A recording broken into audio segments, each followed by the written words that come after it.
What is up, guys? Welcome in. My name is Nick and welcome to the channel. You join me at Kyalami for this one, and we are in the Forza GT hopper testing out the brand new Mercedes AMG GT3. We will be starting from the very back of the grid in this one because I felt like just driving from the back of the grid, to be honest. Pace should mean we will be fighting for a top 10 hopefully by the end of it if we can manage to get it through. As a quick reminder, we are safety rated S with a skill rating of 4600 exactly as we stand right now. Anyone who's been with the channel for a while will know this is Kyalami, so aiming for a top 10 is not always the easiest for me. I do seem to find a way to ruin it myself, so we'll be seeing if we can buck that trend in this one. We get off the line nice and smoothly, but the Ferrari in front of us does not. We have to take immediate avoiding action to the left, and that compromises our run down to turn 1, unfortunately. We put ourselves up the inside here. There's a big gap towards the apex. We end up basically stopping through there, unfortunately, and that means we do lose out a few positions that we could potentially have made up being on the inside. Coming through turn 4 barbecue up the hill, we have a ghosted BMW. We make our way through, and as we power down towards sunset, we see a Ferrari going all out of shape and deploying smoke, which means we have to lift to make sure we don't drive into the back of anyone, and that gives the chance for a couple of people to make their way up our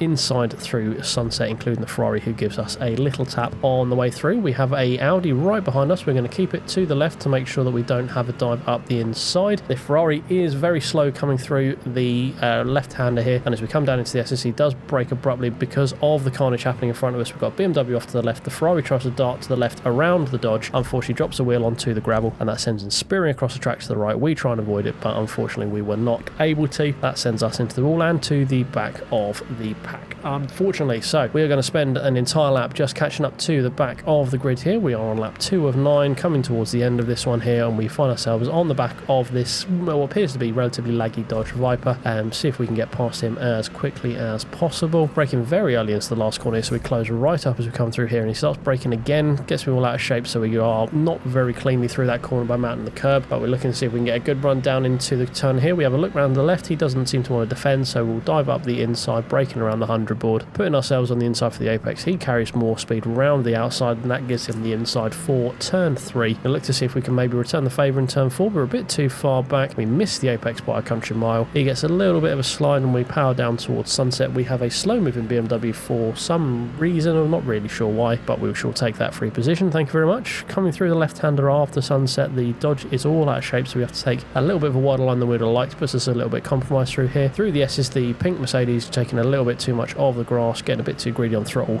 off into the wall. Coming down into the right-hander after mine shaft, the Dodge and the Mercedes get it all together there. There is also someone recovering from a spin who was ghosted out, so we make up a couple of free positions. Coming through Cheetah, we're looking to see if we can maybe get a dive up the inside of this Mercedes in the final corner. He brakes very early. We put ourselves to the left, and we claim that one there. We put our foot down. We were a bit out of shape there, get a bit crossed over, not as much as the cars behind us, so we do manage to keep that position for P16, which then quickly improves to P15 as we drive around presumably a recovering Porsche there. So starting at 5, we have the first of the pitters here. We've got the yellow and green Mercedes coming out in front of us. We catch up a lot to this squabbling group in front through turn 1. Coming up through turn 4, we have the Ferrari and the Mercedes ahead of us. The Ferrari forces his way back onto the track. Mercedes was not giving him any space. That pushes the rear end of the Mercedes out of control. He starts sliding towards the left. We aim to where he was, hoping he will not still be there, and we manage to make that move through there.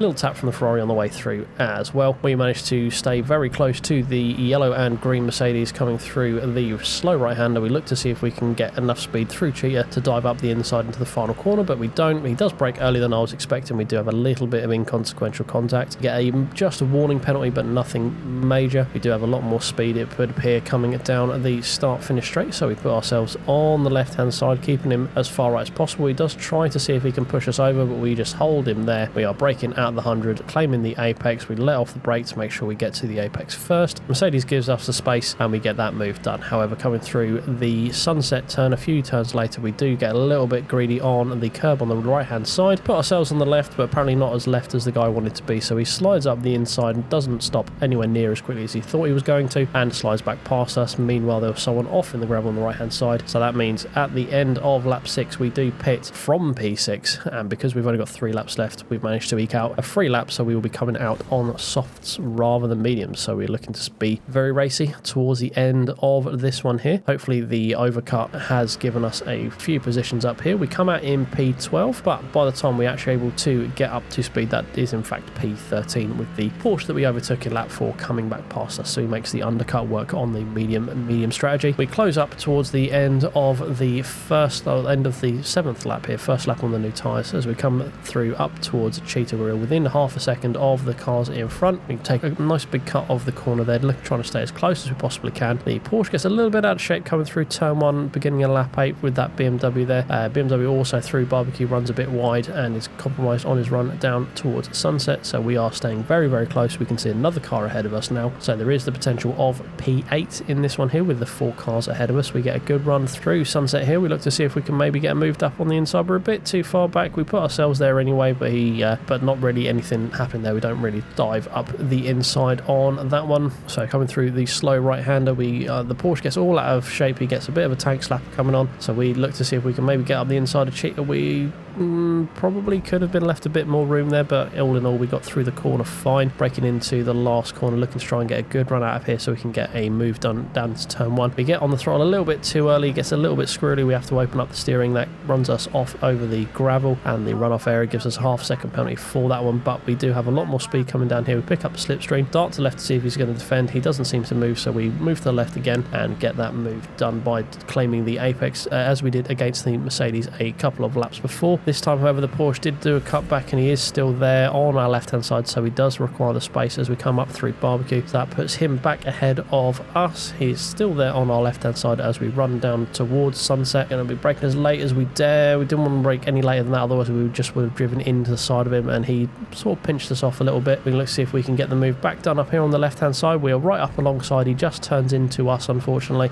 No real penalties for either of us in that one there. Just gets me a little bit out of shape, but we managed to get that move stuck. So now that we have made it through, coming through the S's, just having a quick look ahead of us, we've got the McLaren, it would appear, with a 1-second penalty ahead of that, and then the BMW in front of that has got, I think, a 3-second penalty. So we are still in a good position to make up a few places, especially with the McLaren, running very deep through the right-hander. We look to get up the inside once again through Cheetah. We are right alongside. We claim a bit more space. We leave him space on the outside, but he does still end up off into the gravel. Coming through the final corner, we have a look up to the top left-hand corner. We are about 2 seconds behind P9, and he has a 3.05 second penalty. So once everything is all said and done, we will claim P9 in this one here. So we have come from the very back of the grid to finish in P9, so a fantastic result there for that one. And as you can see from the fastest lap report there with a 46.0, we were sort of top 6 pace in terms of 1 lap pace there, so we could have been fighting from the front if we did qualify. But after that one, we will be going to Mugello. That's right, you are getting a double episode. In this one here, we will actually be attempting to do some qualifying to see how far up the grid we can start. The first lap was going pretty well up until the final chicane, where we get a bit too greedy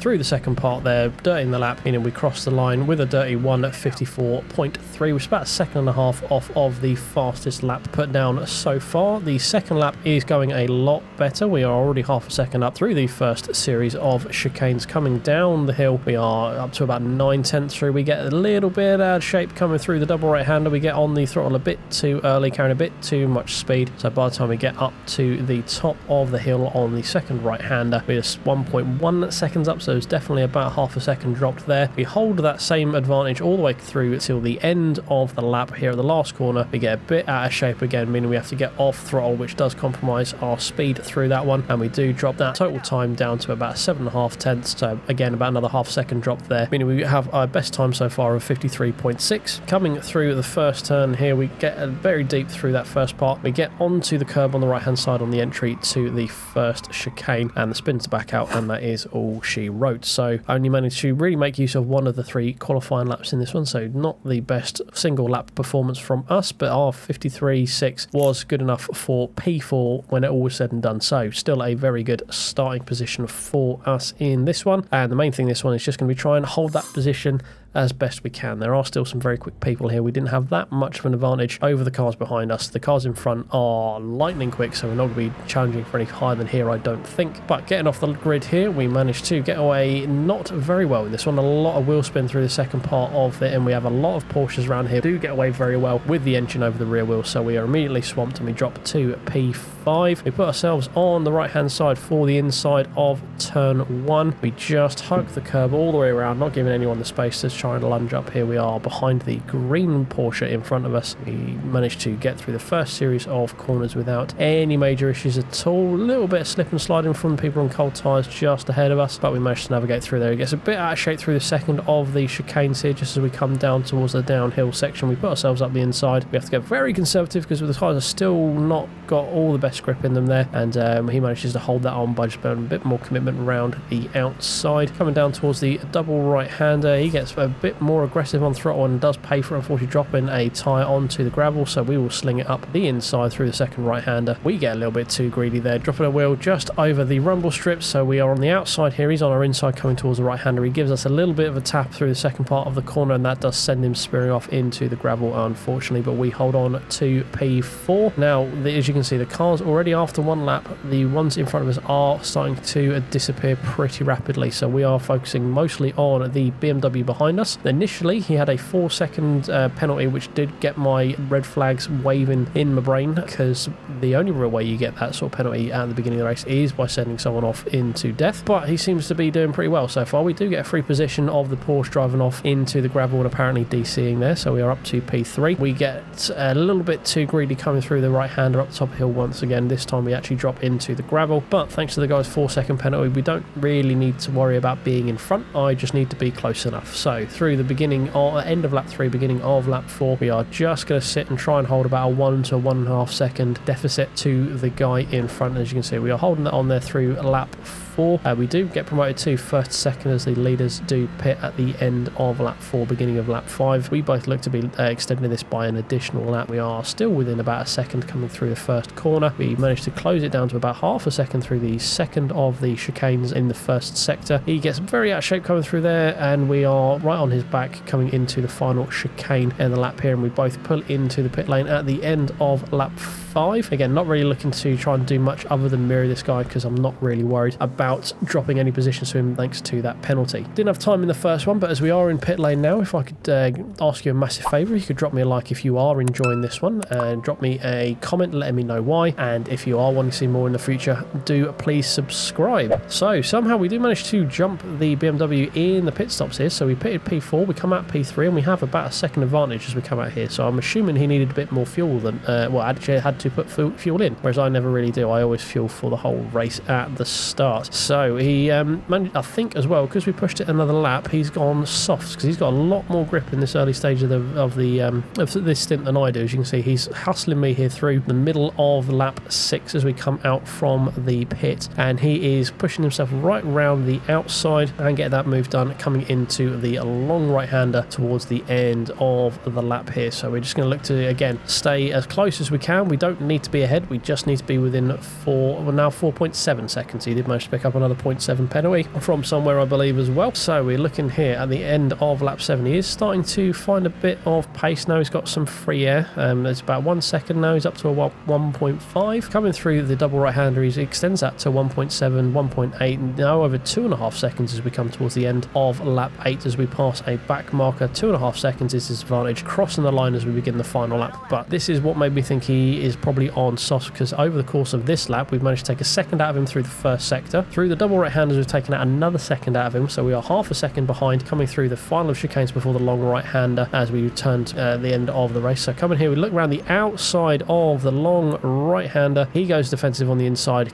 hasn't got the grip to keep the car tight, so we do the switch back through the corner and we get P3 on the road. So even though we were going to get P3 anyway, when all was said and done, it's nice to bring the car home in third there, getting true third position rather than inheriting it from the penalty. So we will be ending that one there with our second podium position of the series here, as we can see jumping out onto the podium, and we do get a nice healthy increase to our skill rating of 4670, maintaining that S rating in terms of safety as well. Right, hope you enjoyed that double header there. There's a lot of action in those in that first race, and the second one was mostly a lesson in consistency. If you did enjoy that one, guys, on the left here we have the first time I did GTs around Kyalami, which was not the greatest of experiences. On the right is is the full playlist of my Forza Motorsport collection.